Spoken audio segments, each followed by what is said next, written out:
Algunas mujeres malignas, pervertidas por el diablo y seducidas por las ilusiones y fantasmas de demonios, profesan la creencia de que, en las noches nocturnas, viajan montadas sobre ciertas bestias junto con Diana, la diosa de los paganos, y una innumerable multitud de mujeres, y en el silencio mortal de la noche, atraviesan grandes espacios de tierra. Así se reúnen para recibir los mandatos de su señora y para ser puestos a su servicio, lo que ocurre en ciertas noches. Hola a todo el mundo, pásense a lo barrido sin pisarme lo trapeado, que les tengo un recorrido a mi podcast deseado. Hola podcasters, aquí nos encontramos en una nueva semana, ya listos para hablar de un nuevo tema. Continuamos ahora con la sección de Volando entre los mundos todavía. Y esta noche les tenemos un tema muy importante. Les tengo un tema muy importante. Antes de continuar, me gustaría decirles que la intro fue del libro La historia de la brujería de Robin Ramsey. Quien lo quiera leer, pues está en su disposición encontrarlo. En este capítulo de hoy vamos a hablar de las brujas, de la brujería, de todas las creencias que vienen detrás de esto. Vamos a hablar de qué es. Vamos a hablar del paganismo moderno, algunas brujas famosas. También podemos tratar de los juicios de Salem. Y no solamente nos vamos a enfocar en lo que nos han vendido como la bruja maligna que come niños, sino también como las mujeres poderosas que fueron culpadas de brujería y asesinadas. También vamos a hablar de las supersticiones, de algunos puntos a tomar en cuenta sobre este tipo de relatos que tal vez no siempre se toman en cuenta. Vamos a comenzar diciendo que la brujería es el conjunto de creencias, conocimientos prácticos y actividades atribuidos a ciertas personas llamadas brujas. Existe también la forma masculina brujos, aunque es menos frecuente. Están supuestamente dotadas de ciertas habilidades mágicas. La creencia en la brujería es común en numerosas culturas desde la más remota antigüedad, y las interpretaciones del fenómeno varían significativamente de una cultura a otra. Algunas teorías relacionan la creencia de la brujería en Europa con antiguas religiones paganas de la fertilidad, aunque ninguna de ellas ha podido ser demostrada. Las brujas tienen una gran importancia en el folclore de muchas culturas y forman parte de la cultura popular. Si bien este es el concepto más frecuente del término bruja, desde el siglo XX el término ha sido reivindicado por sectas ocultistas y religiones neopaganas, como la Wicca, para designar a todas aquellas personas que practican cierto de magia, sea maléfica, como la magia negra, o benéfica, como la magia blanca, o bien a los adeptos de una determinada religión. La brujería es considerada una forma de espiritismo. Bueno, ya que hablamos un poquito de esto, y que escuchamos algunas palabras como la Wicca, el neopaganismo, las sectas ocultistas, vamos a enfocarnos en el paganismo moderno o neopaganismo. Los paganos son personas que suelen seguir un camino espiritual particular, centrado en la naturaleza y en festivales específicos durante el ciclo anual. Algunos paganos, aunque no todos, se autodenominan brujos y practican la brujería. Algunos brujos, como las brujas de los setos, trabajan solos, creando rituales y conjuros para ordenar su mundo. Otros prefieren trabajar juntos y reunirse en aquelarre para hablar de su vida espiritual y realizar rituales en grupo.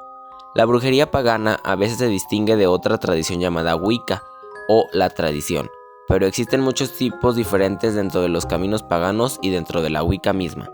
Puede haber una gran variedad. Si bien muchas personas que se autodenominan brujos en la tradición pagana son mujeres, algunos hombres también pueden describirse de esta manera. Sin embargo, es importante tener en cuenta que no todos los paganos se llaman brujos, y muy pocos paganos que siguen un camino pagano tradicional practican el satanismo o creen en un demonio personal. Los paganos suelen culpar a los cristianos de haber asociado el satanismo con su brujería.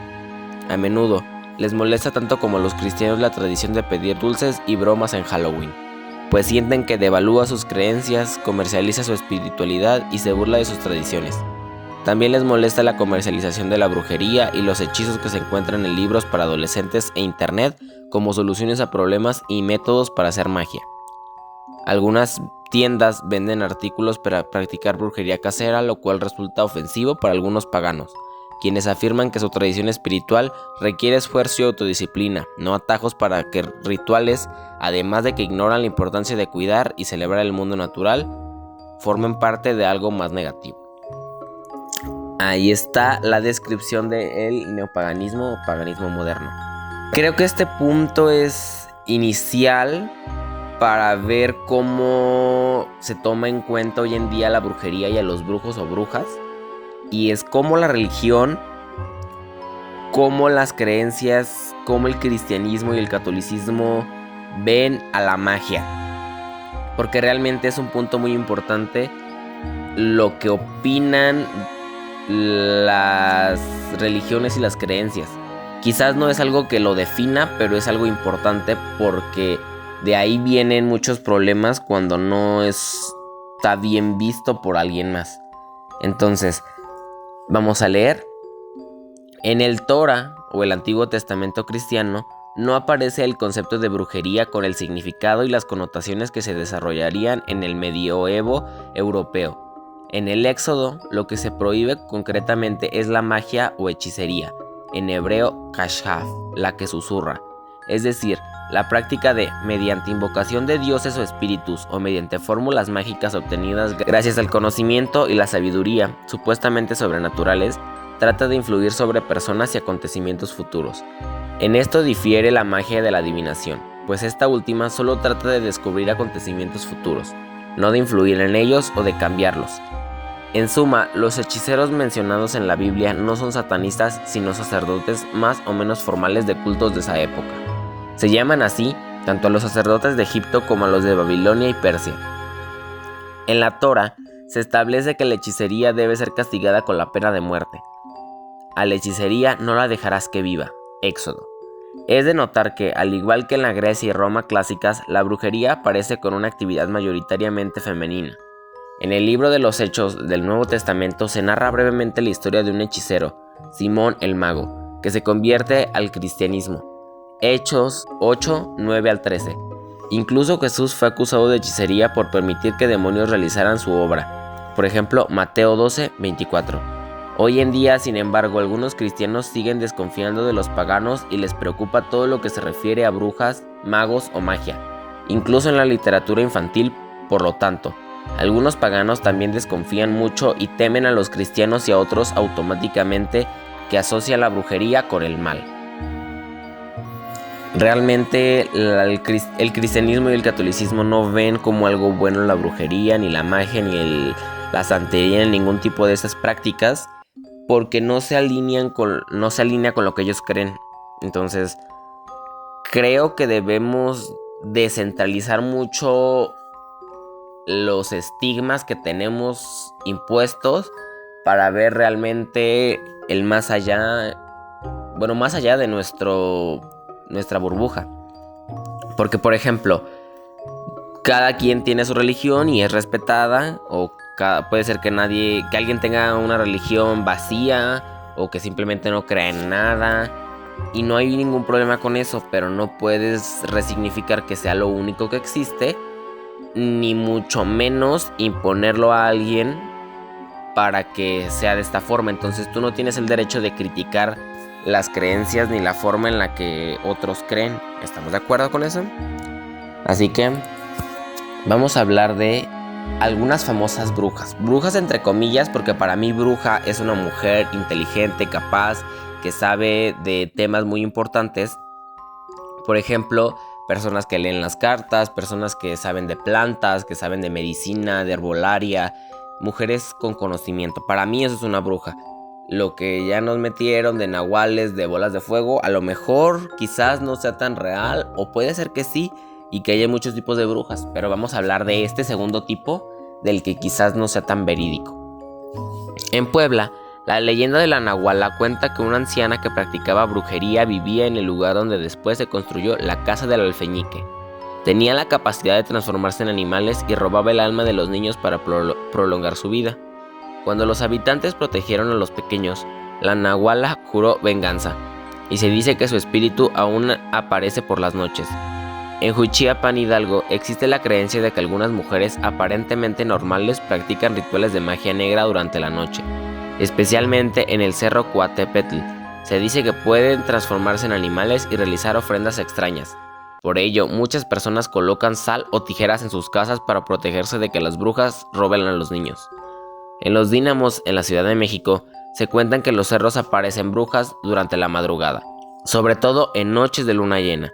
Los habitantes dicen que se manifiestan como bolas de fuego que descienden del cielo y que buscan a sus víctimas, lo que ha convertido al lugar en un sitio lleno de misterio.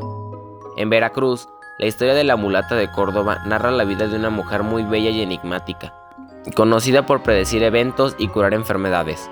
Fue acusada de brujería por la Inquisición y encarcelada, pero logró escapar de forma inexplicable al dibujar un barco con carbón y desaparecer en él, dejando a los testigos sorprendidos. En Aculco, Estado de México, se relata la historia de una mujer solitaria que practicaba magia negra y deseaba ser madre. Al no lograrlo, hizo un pacto oscuro y comenzaron a desaparecer niños. Cuando el pueblo la enfrentó, descubrieron que se había convertido en un árbol que atrapaba a sus almas, y hasta hoy se dice que se escuchan lamentos provenientes de él. Estas fueron algunas historias que logré conseguir de aparentes brujas aquí en donde yo vivo, que es México. Y creo que sigue siendo un estigma justo por ese tipo de historias. Independientemente de que sea real o no sea real, esto produce mucho tipo de prejuicios a las personas que practican la brujería, el paganismo y la Wicca, ya que todos creen que se van a robar a los niños y se los van a comer y van a entrar a hacer maleficios a su casa, y pues no tiene que ser exactamente así, ¿no? Ahora vamos a hablar de algo muy importante para mí, que es algo que me marcó mucho cuando me di cuenta que existió realmente, y que fueron los juicios de Salem. Pues para mí principalmente me pareció muy impactante, porque ya existía una histeria colectiva en la brujería que aparentemente disminuía en Europa, pero en todo el mundo demás seguía creciendo, ya que había mucho tipo de problemas en el mundo, como guerras, sobre todo entre Francia y Gran Bretaña. Había todavía la epidemia de la viruela, los ataques de las tribus americanas. Entonces todo ese ambiente como de tensión ayudó y propició para que encontraran con quién desquitarse, pudiéramos decirlo así. Entonces los juicios de brujería comenzaron principalmente, o no comenzaron, sino que su mayor auge fueron en Salem, que en este caso es en Massachusetts, si no me equivoco. Alrededor de 1690 y pico, no recuerdo cuánto. 1692, ya si les miento, pues ya me corregirán. Pero comenzaron ese tipo de juicios en donde creo que se comenzó con Elizabeth Parris. Elizabeth Parris en ese tiempo tenía no más de 9 años. Y Abigail, de 11 años, empezaron a sufrir de convulsiones, su cuerpo se distorsionaba y se contorsionaba, gritaban de manera incontrolable, era muy feo la verdad. Pero en ese tiempo se creía que era porque ellas tenían una conexión con el diablo, con algo del más allá. Hoy en día ya se sabe que lo más probable es que fueran envenenadas con un hongo, con una seta que les provocó esos espasmos. Pero pues en ese tiempo no se vio de esa forma. Entonces a medida que más niñas, principalmente más jóvenes y más niñas, empezaron a presentar estos mismos síntomas, se soltó toda una histeria y varias mujeres fueron acusadas de brujería. Y pues una esclava del padre de Elizabeth confesó ser bruja y empezó a acusar a otros de practicar magia. Así que pues voy a contarles, a leerles esta historia ya desde lo que realmente sucedió. El 10 de junio, Bridget Bishop se convirtió en la primera acusada de brujería en ser ejecutada durante los juicios de Salem. al ser ahorcada en la horca de Salem. En total, alrededor de 150 personas fueron acusadas y 18 fueron ejecutadas. Las mujeres no fueron las únicas víctimas de los juicios de brujería en Salem. 6 hombres también fueron condenados y ejecutados. Sin embargo, Massachusetts no fue la primera de las 13 colonias en obsesionarse con las brujas. En Windsor, Connecticut, en 1647, Al Young fue la primera persona en Estados Unidos ejecutada por brujería. Antes del último juicio por brujería en Connecticut, que tuvo lugar en 1697, 46 personas fueron acusadas de brujería en ese estado, y 11 fueron condenadas a muerte por este delito. En Virginia, la gente estaba menos preocupada por las brujas. De hecho, en el condado de Lower Norfolk, en 1655 se aprobó una ley que tipificaba como delito la falsa acusación de brujería. Aún así, la brujería seguía siendo una preocupación. Entre 1626 y 1730 se celebraron en Virginia alrededor de 12 docenas de juicios por brujería, en su mayoría contra mujeres. Ninguno de los acusados fue ejecutado. Después de todo lo que ya hemos hablado y hemos leído hasta este punto, nos damos cuenta que realmente fueron acusadas por el machismo de la época y por la falta de investigación y de conocimientos, porque ¿cuánto de este porcentaje de personas que fueron ejecutadas fueron mujeres? Fue la gran mayoría, y por algo será. No fue nada más por coincidencia. Fue porque así se decidió y fue definitivamente planeado de esta manera para que las mujeres tuvieran menos poder que los hombres y que tuvieran menos conocimiento del que ya tenían de por sí. Porque no se les permitía estudiar, no se les permitía leer, solamente estar en la casa. Por lo tanto, cuando conocían un poco de información, cuando tenían en sus manos los libros y lo hablaban, pues eran ejecutadas y eran tratadas de herejes y de brujas. Ahora vamos a pasar a algo más light, más relax, después de hablar de asesinatos y de ejecuciones de mujeres y de personas que solamente tenían algún problema de salud a lo mejor. Vamos a hablar de las supersticiones que tienen base en la brujería. Porque para los que no saben, muchas de las cosas que hacemos diariamente tienen una connotación de este estilo. Por ejemplo, el hecho de tomar un té y que tú en tu mente ya estés pensando que con el té te vas a apaciguar, te vas a relajar, te va a dejar de doler algo, ya es una brujería porque estás manifestando, estás deseando y además estás usando herbolaria y plantas. Entonces, supersticiones de nuestras abuelitas que nos enseñaron o que quizás escuchamos en algún lugar han funcionado en muchos ámbitos y no creo que solo sean creencias inventadas. Les voy a leer algunas de las que logré encontrar. Cubeta o agua en la entrada. Se deja agua en la puerta cuando sales para bloquear malas energías o evitar que entren brujas a la casa.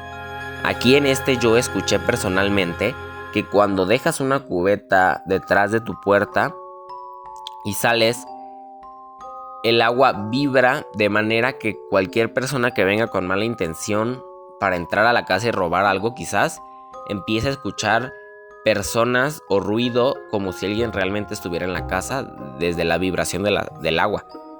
Pero bueno, prosigamos. Hacer un nudo para encontrar algo perdido.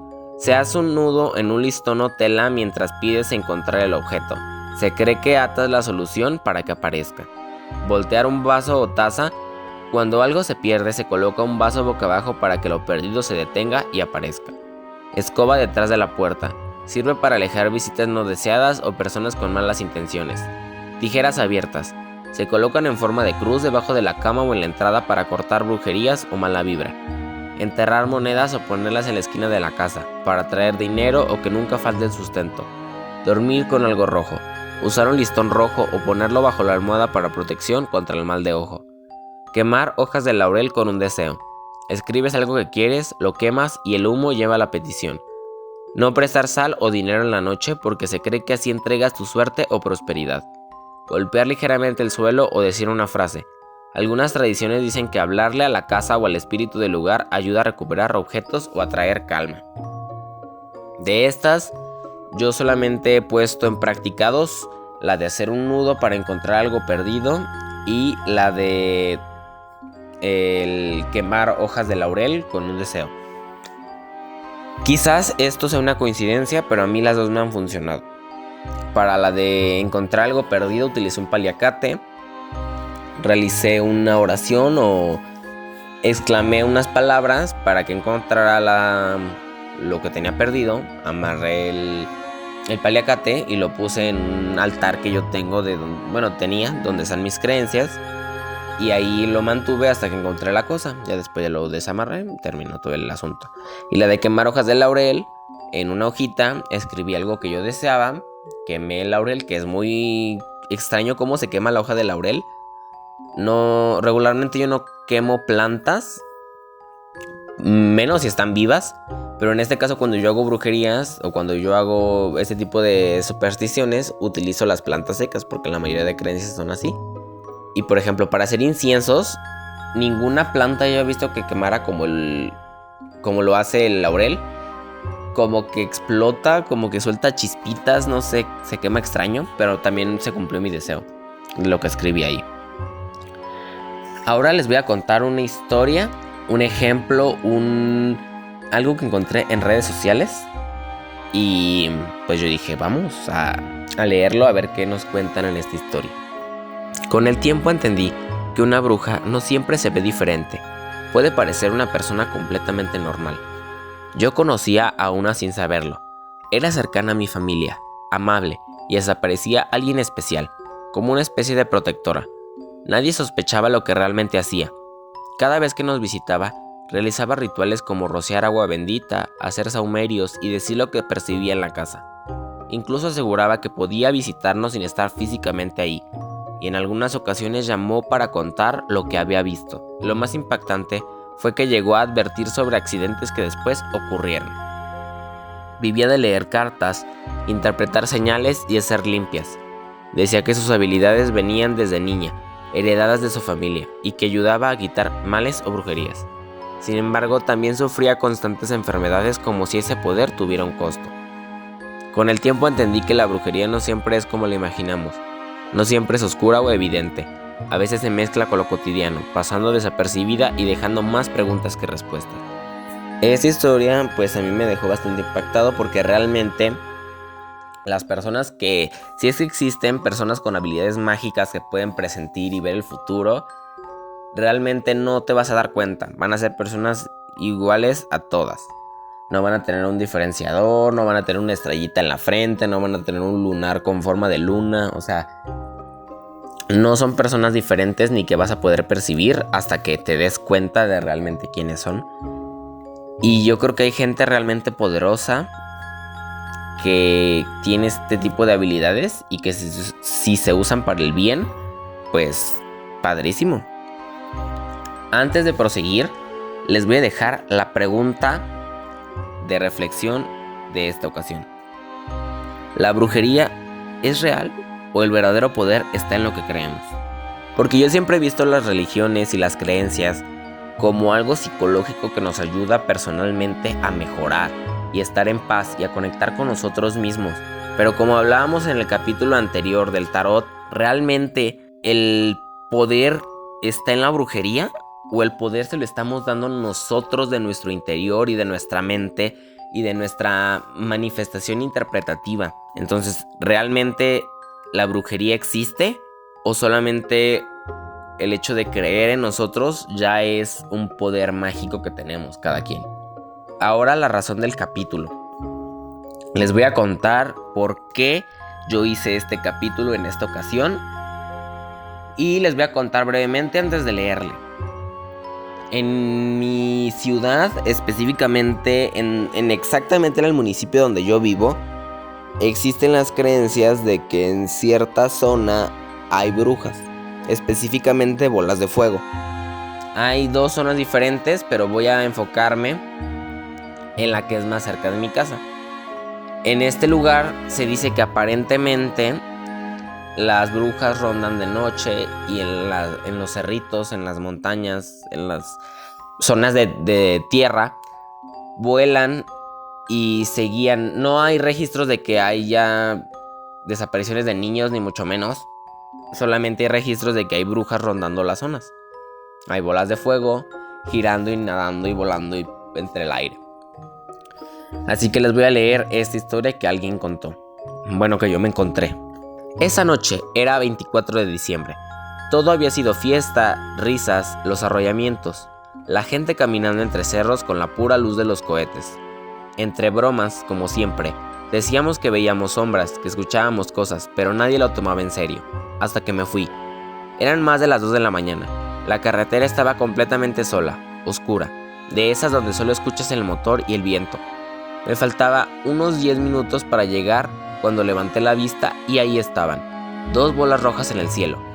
No estaban quietas, se movían, no como algo normal, era diferente. Una de ellas desapareció de repente y volvió a aparecer más adelante, mucho más cerca. Ahí fue cuando algo ya no cuadraba. Seguía avanzando, pero esa cosa también. No se iba, no se alejaba, era como si me estuviera siguiendo, o peor, cerrándome el paso. Y entonces pasó. Una de esas bolas empezó a cambiar. Ya no era solo luz, se fue deformando, tomando forma, hasta que se volvió algo que no se me va a olvidar nunca. Era grande, más de 1 metro, tenía un rostro extraño con una nariz en pico, como de ave, y un cuerpo oscuro, como de gallo, pero sin plumas. No era un animal, no era algo normal. Mientras yo la miraba, casi choco. Un carro venía de frente, y por estar viendo eso estuve a nada, como si esa cosa quisiera eso, que me distrajera, que me accidentara. En ese momento no pensé en nada, solo en protegerme. Soy devoto de la santa y siempre llevo mi dije. Lo agarré y le pedí llegar con bien. Esquivé el carro, bajé la mirada y cuando me atreví a ver por el espejo ya no había nada. Dicen que esas bolas de fuego son brujas, que no solo aparecen, sino que buscan provocar accidentes, confundir a la gente, hacer que pierdas el control. Y esa noche entendí algo, no todo lo que ves en el cielo es solo luz. Esta historia es de aquí de donde yo vivo. Esta historia sucedió en una carretera de aquí de mi ciudad. Me parece muy feo que pues no puedas estar ni siquiera en paz porque se te va a aparecer algo que tú no sabes qué importancia o qué significado o qué intención tenga contigo. No sé si esto sea un nahual, si sea una bola de fuego, porque básicamente contó ambas. Era una bola roja en el cielo que se transformó en un gallo que no parecía gallo, pero con un pico muy largo, pero sin plumas. No sé, fue extraño.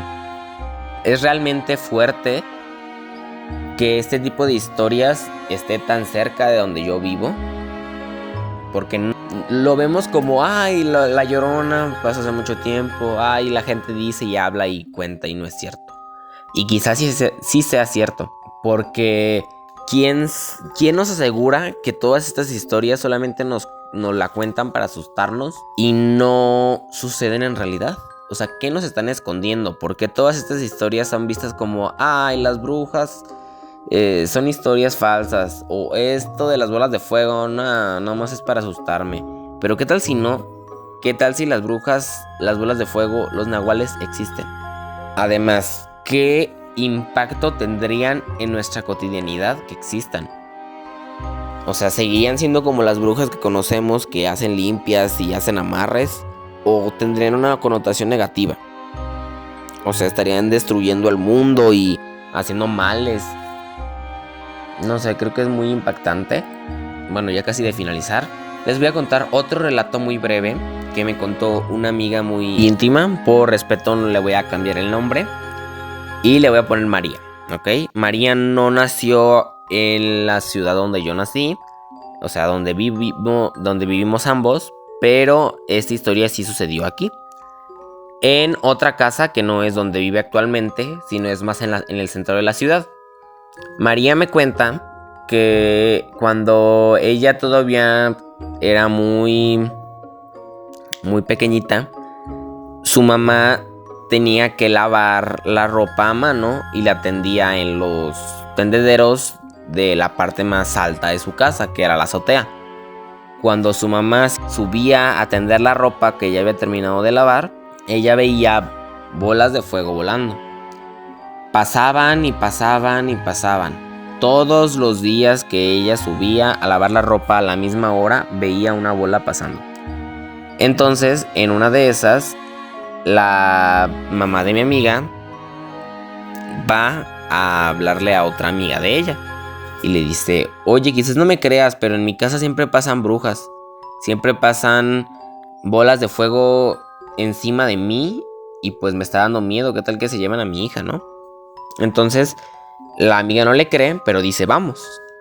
Suben el mismo día, esperan un rato y en unos momentos pasa la bola de fuego volando.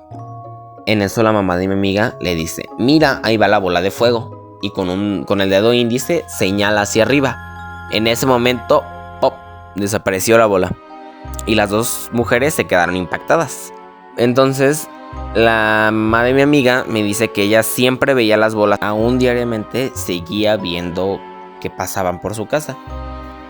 Y pues ya lo dejó pasar.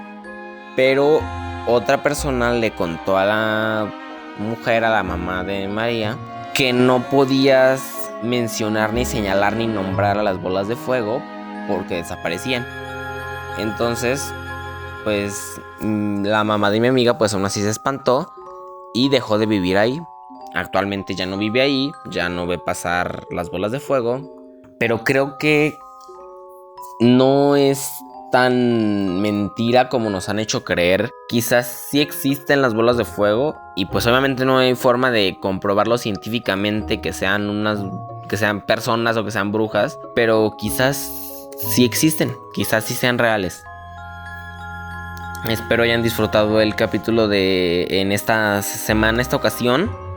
El siguiente capítulo se viene bueno, ya se los había prometido. Les voy a dar una pistita, pero se viene un capítulo de una película que se acaba de estrenar, que apenas se va a estrenar, porque para la fecha que estoy grabando este video todavía no se estrena, pero el día que voy a grabar el capítulo va a ser el 4 de mayo y en ese día ya se va a haber estrenado. Seguramente ya haber visto la película para ese día, pero en esta ocasión pues todavía no la veo y todavía no les puedo spoilear seguramente.